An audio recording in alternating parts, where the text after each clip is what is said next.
जटाटवी गलज्जल पर्वाह पावितस्थले गले विलंबितं भुजंडतुंडमालिकं डमड्डमड्डमन्निदाद वड्डवर्वयं चकार चंडतांडवं तनोतना शिवा शिवम।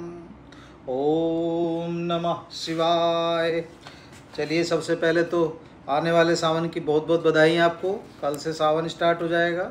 और जो आज हमारा सब्जेक्ट है, आज हमारा सब्जेक्ट है बुध, क्योंकि बुध आपके आ चुके हैं कहाँ पर, अपनी मित्र की राशि में, सिंह की राशि में। और जो आज हमारी राशि है, राशि हमारी मिथुन, जिसके स्वामी होते हैं बुध, यानी आप अंदाज़ा लगा सकते हैं इनके स्वामी भी बुध होते हैं। और बुध ही आपके आ चुके हैं, कहाँ पर आ चुके हैं, आपकी सिंह राशि में आ चुके हैं, यानी अपने मित्र की राशि में आ चुके हैं। मित्र, ठीक है। बुध यानी आपका टैलेंट, बुध यानी आपकी बुद्धि, बुध यानी आपके राजकुमार, आप ऐसे अंदाज़ा लगा सकते हैं, ठीक है। चलिए तो समझ लेते हैं बुध कब आ रहे हैं। 19 जुलाई को 2024 को रात्रि में 8:46 पर सिंह राशि में आ जाएंगे। 5 अगस्त को वक्री हो जाएंगे। 22 अगस्त को कर्क में वापसी चले जाएंगे यहाँ पर, ठीक है। और फिर 28 अगस्त को मार्गी हो जाएंगे। 23 सितंबर को उच्च राशि कन्या में आपका यहाँ पर आ जाएंगे, ठीक है। एक चीज़। दूसरी चीज़, आपका 1 तारीख को, आपका 1 अगस्त से आपके शुक्र भी आपके यहाँ पर इनका साथ देने आ जाएंगे। वो भी इनके मित्र है, आप अंदाज़ा लगा सकते हैं। तो दोनों मित्र अपना साथ हो जाएंगे। तो अभी इस समय मित्र की राशि में है। चलिए बात कर लेते हैं कहाँ पर आए हैं। ये अपना आए हैं आपके पराक्रम भाव पर, परिश्रम भाव पर आके विराजमान हो चुके हैं। ये भाव किसका होता है? आपकी मेहनत का होता है और आपके छोटे भाई बहनों का होता है ये भाव, ठीक है। यहाँ से क्या समझ में आता है? यहाँ से इसका मतलब, क्योंकि बुध अपने आप में व्यापार के भी कारक होते हैं, तो जो आप मेहनत करेंगे, अगर व्यापार की सोचते हैं या नौकरी की सोचते हैं, जो भी आप जिस हिसाब से अपने काम की सोचते हैं, तो उस हिसाब से कहीं ना कहीं आपका जो परिश्रम है वो आपका सार्थक होगा, कहीं ना कहीं फायदे में होगा। क्यों होगा? एक तो अपने आपकी मित्र की राशि में है, ठीक है, एक चीज़। दूसरी बात, यहाँ आपका बुध भी है। और यहाँ अगर हम तीसरे भाव से भी अगर हम देखते हैं तो तीसरा भाव भी आपका मिथुन राशि का भी होता है, जिसके स्वामी मिथुन होते हैं। तो हर तरीके से आपको पूर्ण रूप से बुध अपना अपना साथ दे रहे हैं, आपको कहीं ना कहीं गति देने का कार्य कर रहे हैं, ये आप समझ सकते हैं। और बुद्धि यानी बुद्धि के अपने आप में कारक है बुध आप समझ सकते हैं। तो उस हिसाब से भी आपके लिए अच्छा रहेगा, ठीक है। चलिए बात कर लेते हैं इनकी जो 7वीं दृष्टि इनको प्रदान है, वो 7वीं दृष्टि यहाँ से कहाँ देख रहे हैं वो आप समझे। 7वीं दृष्टि आपके देख रहे हैं आपके नवम भाव पर। नवम भाव यानी आपका किसका भाव होता है? नवम भाव हमारे भाग्य का होता है और हमारे धर्म का होता है। और यहाँ जो राशि विराजमान है, राशि आपकी विराजमान कौन सी है? राशि विराजमान आपकी कुंभ राशि विराजमान है, जिसके स्वामी होते हैं आपके शनिदेव, जो न्याय के और कर्म के देवता हैं, आप ऐसे कह सकते हैं। और अगर हम नवम भाव से देखते हैं तो नवम भाव किसका होता है? धनु राशि आती है।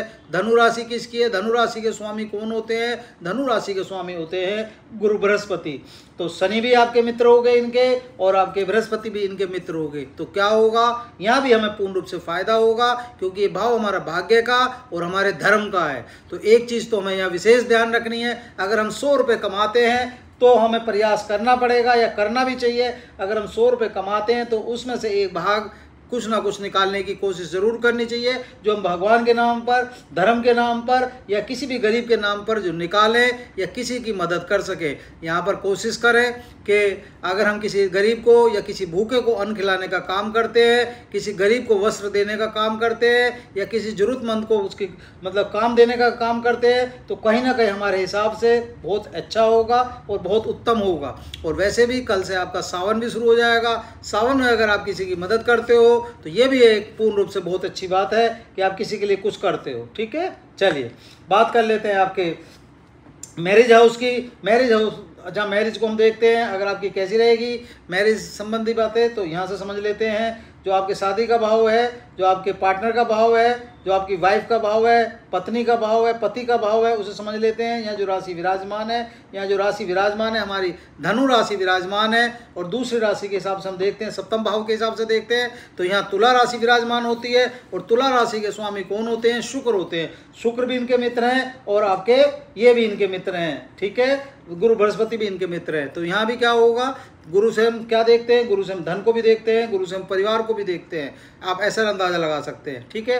तो इस भाव से भी हमें ठीक सफलता प्राप्त होगी, पार्टनरशिप में भी हमें सही होगा, रोजगार के हिसाब से भी हमें सही होगा, हमारी यात्राओं के हिसाब से भी हमें ठीक होना चाहिए, क्योंकि हमारा मित्र का भाव है। आप अंदाज़ा लगा सकते हैं, जब आप अपने मित्र के घर में होते हैं या मित्र के साथ होते हैं तो कहीं ना कहीं आप सहज फील करते हैं, आपको महसूस होता है कि कहीं ना कहीं हम जहाँ जा रहे हैं या जो हमारे आ रहा है वो हमारे लिए ठीक है। आप ऐसे समझ सकते हैं। बात कर लेते हैं आपके चाइल्ड हाउस की। तो बच्चों का जो संतान पक्ष वाला भाव है, संतान पक्ष वाला भाव आपका ये पंचम हाउस हो गया। पंचम हाउस के हिसाब से देखते हैं तो सिंह राशि विराजमान होगी, और इस हिसाब से देखते हैं जो राशि विराजमान है या तुला राशि विराजमान है जिसके स्वामी होते हैं शुक्र। तो दोनों ही रूप से आपके ये मित्र हो गए बुध के, आप ऐसे अंदाजा लगा सकते हैं। तो ये भाव भी हमारे लिए अच्छा रहेगा, बच्चों के लिए भी हमारा काम ठीक रहेगा, मिला जुला रहेगा और अच्छा रहेगा, कोई दिक्कत हमें नहीं होने की है, ठीक है। चलिए बात कर लेते हैं आपके रोग की, शत्रुओं की और आपके ऋणों की।